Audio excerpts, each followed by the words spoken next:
Hello and welcome to the Probably Bad Podcast, a podcast which is definitely bad. I'm Pencil. Paper. Today's probably bad RPG idea is create a cosmic level enemy whose attack damages the player not just on a surface level but on all layers of reality. If it successfully hits a character, just punch that character's player in the face IRL.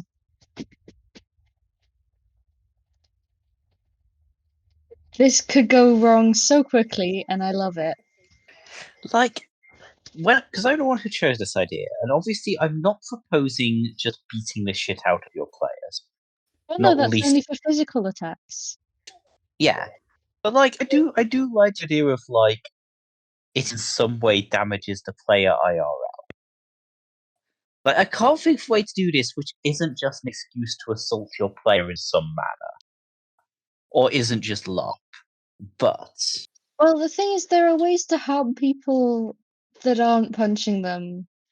Have you considered rigging up some sort of device where every time their character takes damage, your player just becomes a little more empty inside? Just this shows them monster pictures of sad puppies. you could every time you get injured by a character, every time you get injured by the monster, you have to listen to more of my amateur poetry. I feel like you possibly do this into kind of every time you get hit by the monster, you cross out a thing from your character sheet, you can't use that anymore or something. Those kind of maybe slightly less. Different way of doing damage, though, I think. Perhaps. Okay, so we're back to decking people. If your character dies, you have to do the cinnamon challenge. So this is now just a YouTube prank channel. If your character dies, you have to go outside and say obnoxious things to people while being filmed. I'm wondering if you could do it for, other consequences that characters can have. To sort of there's certain things that can drain a character's sort of maximum hit points. Yeah. So it's well, I'm afraid your character has lost half of their maximum HP, so I'm gonna break both of your legs. Every time you're hit with a whole person spell, you just have to go into the GM's basement. You can't come out until it wears off. Every time you take damage, you have to put on a jumper. Try and finish the battle before you die of heat stroke. There's just a train heading towards 5 people, and every time you take damage, it moves closer. I really thought you were going to turn that into some weird trolley problem. It is a trolley problem. Do you keep playing this terrible D&D game where your GM just breaks your legs in order to save 5 people? I mean, I am not the philosophy expert, but I feel like that misses the point of the trolley problem. I mean, granted, but I feel we've missed the point of a good RPG session already. This is just turning into a Saw movie. The dice are sewn inside. The Saw movies. The dice are sewn inside someone at the start of the game, and to get the dice, you have to cut them out. I feel like that's a lot darker. It seems a logical progression. The dice are connected to a series of bombs around the city, and when you roll. But anyway, back to meta consequences for failure. So it's not related, but it's an idea that you just put in my head. At the start of the game, you play Hungry Hungry Hippos. The number of marbles you get is the amount of dice rolls you're allowed to use that session. I like that, actually. It's just it's completely unreasonable. Nothing to do with anything. But it's just you'll just sit there frantically playing Hungry Hippos. Well, it's like Twister, and once you fall over, your character dies. And every time you take damage, the player jabs you with a stick. No, the GM jabs you with a stick. No, I like the player. Every time you take damage, everyone else gets to poke you. Yeah, it's just. I feel it might be easier just to play Twister, but the point is now you're GM D&Ding at the same time, and you're being poked constantly. I feel like in order to be fair though, this does have to be reversed. Like if you're in a boss battle and you hit the boss, you should get to like flick the DM's nose or something. Like, so I feel like again I chose this idea and I'm starting to regret it because this is now just getting progressively closer and closer to just combat is done by just fist fighting the GMIR. Like you say, like I'm gonna fight your. Like, okay, fine. Then just go to the cage you've installed in the game room and beat the shit out of each other, and To the whoever won. Octagon. All the other players stand around shouting "Octagon, Octagon," as the two of you just wail on each other. Like players can give like inspiration by throwing rocks at the GM as the GM fights the player to distract them. Oh, they've got to be dice. Yeah, they throw dice at the GM as to distract them. As you get higher level, like you get to bring weapons in the match with you to fight the GM. So it starts off with like I don't know, at level 1 you have a feather duster, and then at level 20 you just have a shotgun.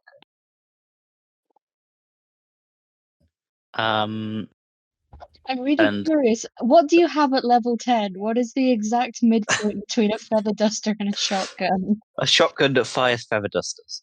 Um, I guess a sword. And yeah, as like the higher the challenge rating, the better weapons the GM has as well. Well, obviously. Yeah, So like a and Tarrasque is just an AK. yeah, it's goblins. They have like I don't know a goblin. Um, The goblin but weapon is a goblin. yeah, you just swing it by the legs. And so this Can't goes on. access a goblin. A 3-year-old painted will do just fine. I feel like we've got a bit off brand. Like this is how you make your game good: is you paint a 3-year-old green, bring them into a cage, and swing them at your player's face. I would argue, as the Probably Bad podcast, this is probably the most on brand we've been for a while. Yeah, I haven't slept in quite some time, and paper has a migraine, so that's why this episode is going the way it is. So yeah, and like you, yeah, like trouble, like because it's like there's a whole problem in D&D that like even powerful enemies are often difficult to fight because everyone would just gang up on them. But this time it's represented properly in the rules because all of you could just gang up on your GM. It's perfect. Yeah, and like, does this apply to other forms of conflict? Like, if you're trying to seduce an NPC, do you and your GM have to go to the sexy Octagon? The And sexy like, Octagon? yeah, do you have to seduce your GM? Yes. And the higher charisma, I don't know, the skimpier clothes you get to wear when you're talking to your GM. If you're at 20 charisma, you get to just get naked. And the same for all other kinds of conflict. Like, if you're trying to sneak. Yeah, if you're haggling, you and your DM have to both go to a car boot sale and try and get the best deal. The car boot Octagon. That would be a You've, weird shaped car, and I'm into it. you've imprisoned a man and his car in the car boot Octagon, and for use as a car boot sale. What I'm saying is, you create like a series of octagons for every possible challenge. Yeah. Hmm. I mean, we all need something to do during the now times. To prepare for lockdown finally lifting, dig a series of octagons and fill them with deadly traps to put your friends in when you can meet them face to face If they don't wear a mask, push them in. again.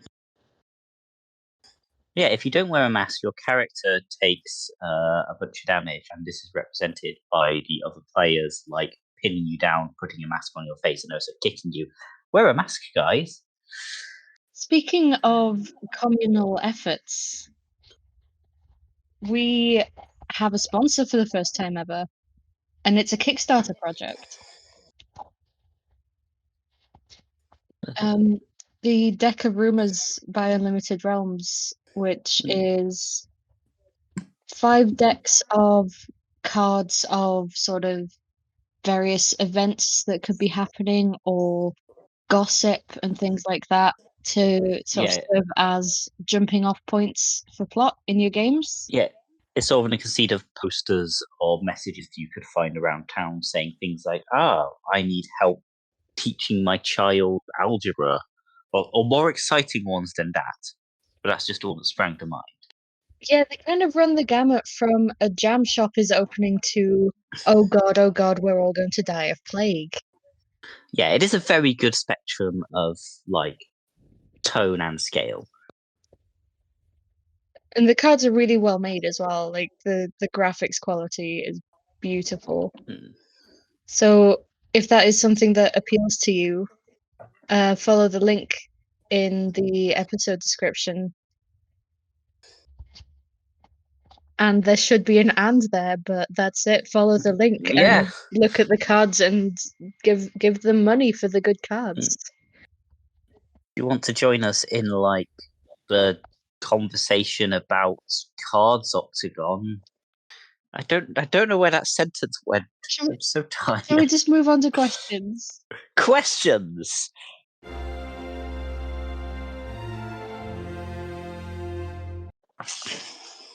So our first question is anonymous. Stranger Things and the games and stuff that came after that made the 80s aesthetic big. But which aesthetic would you bring back? See, this is hard for me because I have no favorite aesthetic. They're all glorious. Circus RPG.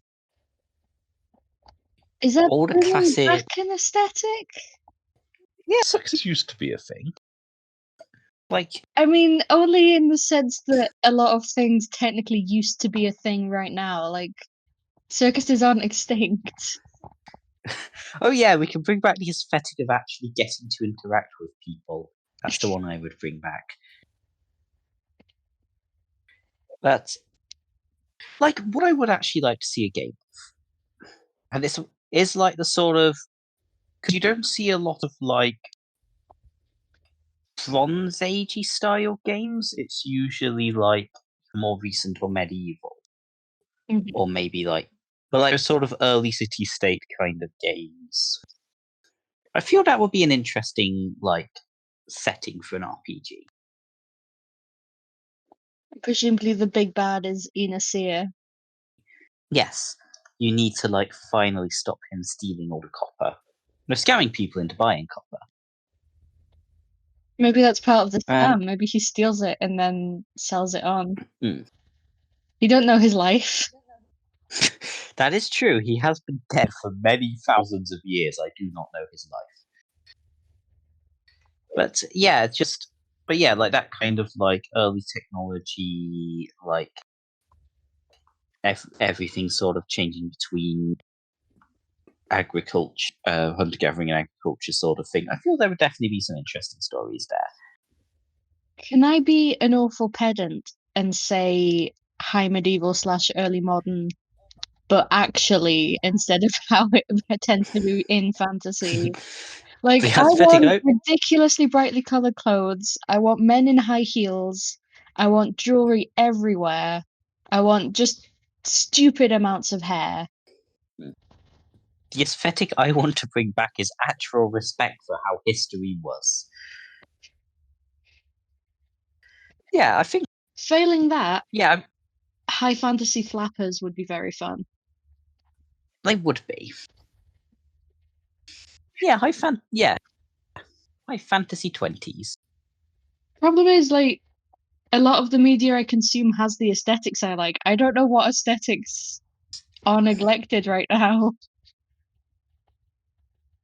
That's why I just went for circuses. Like, you've got fire eaters as the main PCs, clowns as the villains, and a whole base takes the big top.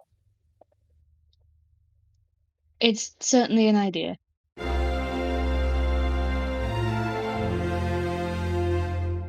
Okay, So I Fiona um wants to know what the weirdest homebrew we've seen is. I did see um someone homebrewed stats for this mythological creature called the Bonacon, mm, which is, I mean, its main defining feature as a creature is sort of whipping its caustic feces around. It's kind of a bull, a oh weird fuck! bull I think I've that seen that has one. Yeah, poo that sets things on fire. sounds like a load of bull crap to me. But And it's such an obscure creature to go, yes, I want this in my game. But also, I also went, yes, I want it in my game, and set out to see if anyone had homebrewed it. So I'm going with the Bonacon.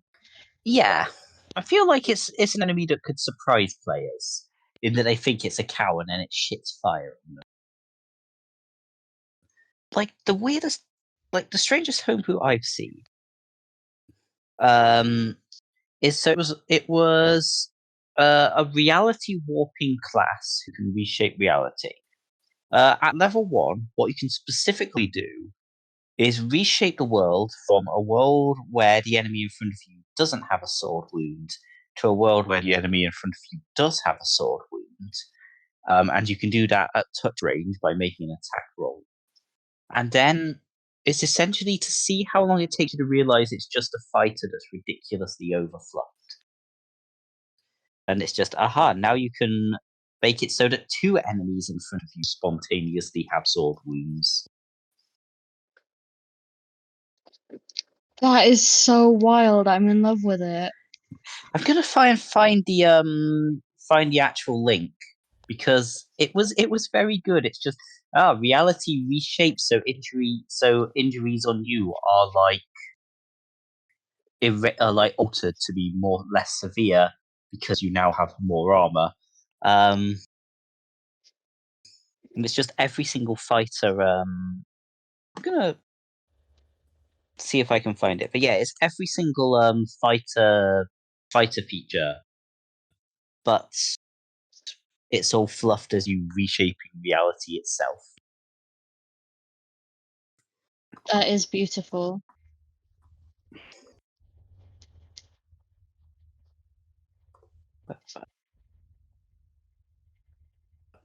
But yes, I haven't found many like kink homebrews, and I always assumed there would be more.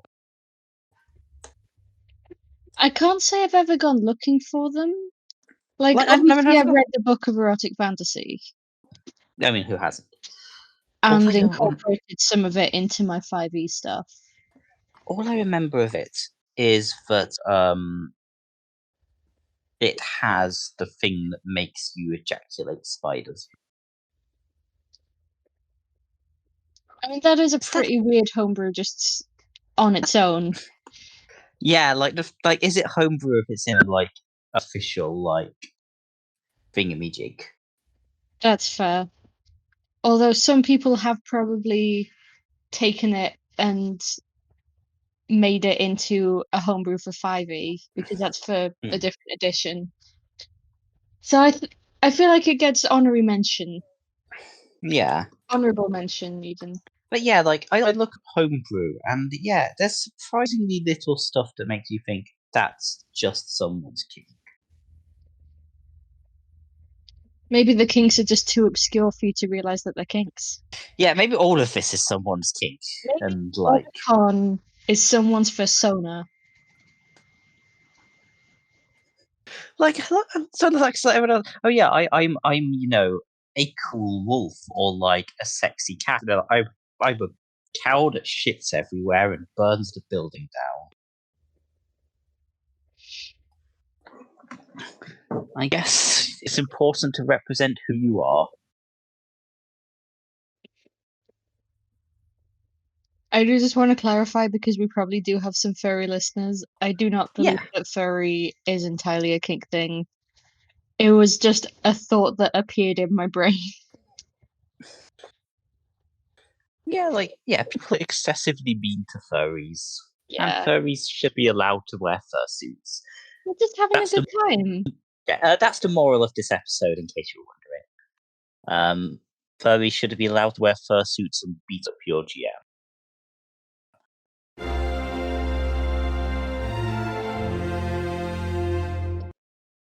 We do have one more question if we have time. I think so. Archetypal archivist, probably one of my favorite names of a question asker. Says, what are your top 5 least favorite tropes and story pieces that pop up in a lot of D&D games? My number one is definitely horny bards. Hmm. Like, so many people see the word charismatic and go, ah, they flirt with everything. Yeah, like it's okay as like a one-off concept, but when it happens just every time a Like, when bard, it's at the point that it's a meme. yeah. Like my least favorite. I know it's a bit more specific than the horny bards, but when it's like because in a lot of like obviously like the villain shows are like, haha, I was behind everything all along, which works reasonably well for like media where you're reading someone else's adventures. But I don't know, it just seems a bit antique. It just seems a bit like I don't know when it's like this is all stuff your player's done, and haha, it's actually all been part of evil villain scheme all along. Yeah, I get that. Like, there's a fun to be had slowly realizing that Yeah, rather than just being told it at the end is not satisfying. yeah, yeah. I also don't like. Yeah, I don't like sort of. Blah, blah, blah, blah, blah, blah, blah, blah, blah, blah. This bit should probably be edited out as I remember what words are. But yeah, like there's also like I'm not a huge fan of the monster that seems to do nothing but sit in a room on a pile of treasure waiting to be stabbed. Like I'm not a huge fan of dungeon crawls in general. They just there's only so many times you can stab dragon. Actually, fuck, I don't like combat in D&D, and that's my controversial opinion.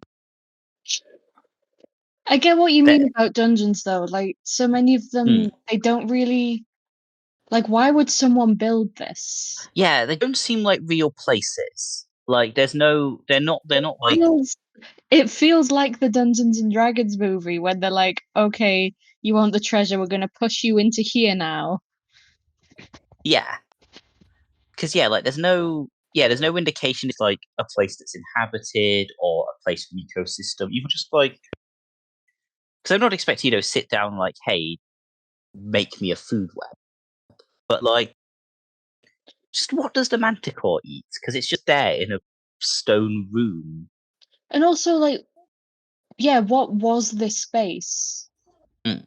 Because if you got a space that's just got like it's a load of caves and there's a no thick in the middle, like why? How Mm. did it get there? Why is this? Explain.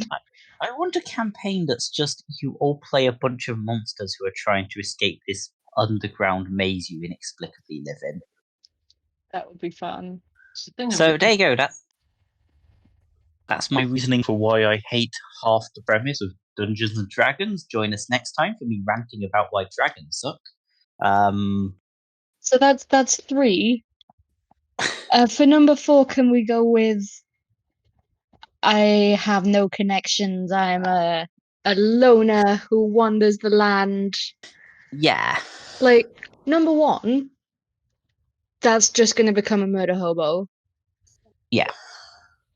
unless you have a very, very good reason to not have those Mm. connections. But you're still going to have some sort of connection, even if it's to a place rather than a person. Yeah, like sort of. Yeah, even if you could pull off a character that had, no connections to anything, it's just there's no real reason for them to be on the adventure.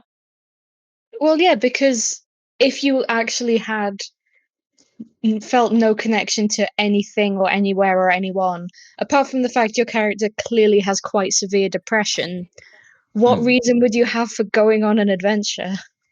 Yeah, it's just it's because I've had things where I've had to GM characters like that, and it is fundamentally very hard to motivate a character whose motivation is I don't want to do any of this and I don't care about anything around.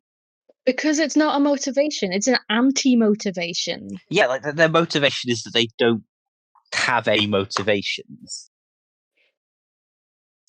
Put Like that the only way character it's in therapy and make another more interesting character. yeah. Okay, so we have one more.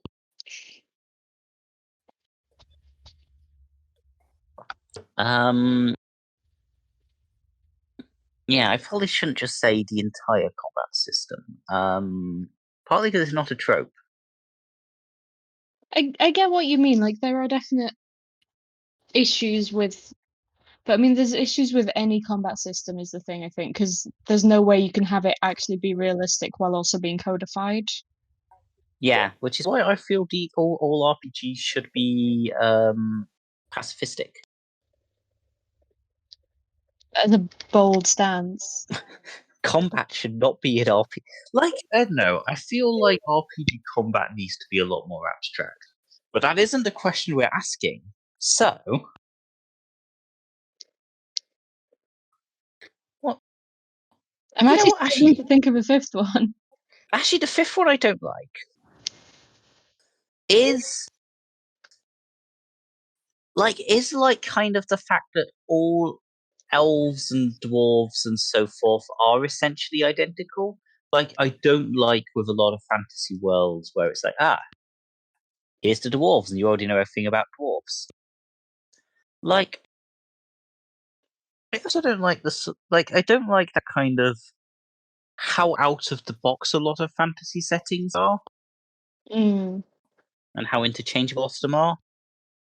Like, I feel like because obviously there's some reason to not like our dwarves live in the sky and the birds, but like I know, I feel like you need to give at least one interesting thing about. Give them like at least like they all have wacky hats or something. Yeah, I do think the sort of I mean, it's kind of Dragon Age Origins of all Hmm. things explains it best. It's like you can't sum up an entire species Mm. in a sentence. Yeah. I can't remember the exact phrase, but also Mm. it's probably setting specific. But there's just you can't just be like, well, the dwarves live underground and the elves live in the trees, and that is Yeah. their traits. Yeah. Older dwarves are miners and they swear and they drink and they're gruff, and that is the dwarves. It's uninteresting and it's lazy. Yeah. Like, yeah, I think there definitely needs to be more D&D fantasy settings that aren't, medieval England, but there's an elf. I mean, just fantasy settings generally, like it's not just D and Yeah, D. but yeah, like fantasy. I know I don't like how standardized fantasy settings become. There And if there anyone are has some like, very, very good ones, and I've read yeah, some very, very good ones, but I've also read some that are very clearly going, well, Tolkien is the canon. mm, If every species doesn't act exactly like it does in Lord of the Rings, then it's not high fantasy. And those are books that I put down and walk away. Yeah. So yeah, we got to complain about things. Yeah, I think this episode's actually going to be a little bit longer than usual because of all the complaining, but I hope we have answered your question. I hope we've at least answered a question, whether or not it was one anyone asked. But yes, thank you for listening to our podcast. Yes, if you enjoyed it, you can go to patreon.com/probablybadrpgideas and get our own weird homebrews and also some bonus episodes, which I'm very excited for the next bonus episode. We're going to play a game, like a one-page RPG that I have come up with called Night at the Ninja Museum. So chuck us some money if you want to hear that. If you have a question, you can send it to us on Tumblr or email probablybadpodcast@gmail.com. And And remember remember to to have have a a probably probably bad bad day. day.